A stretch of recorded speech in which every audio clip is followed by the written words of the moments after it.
Good morning mga kananay. Luto na naman tayong ulam.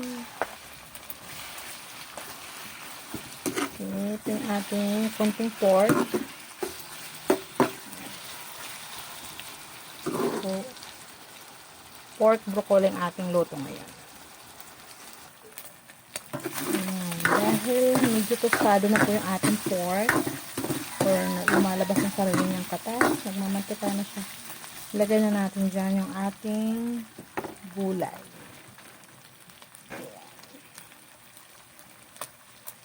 Yung ating gulay na broccoli.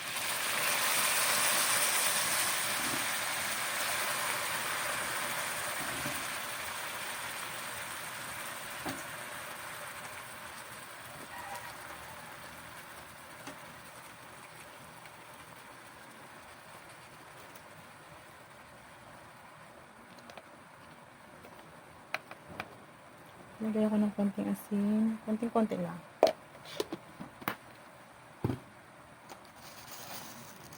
Yan. Magic sarap.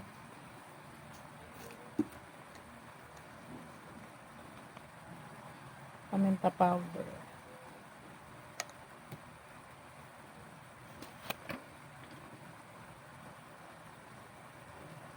At konting toyo siya mga kananay. Ayan. Haluin na natin. Half cook lang po yung ating gulay para mas masarap.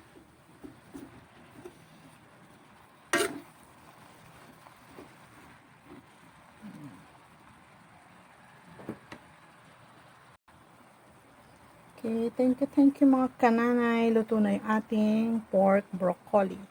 God bless po.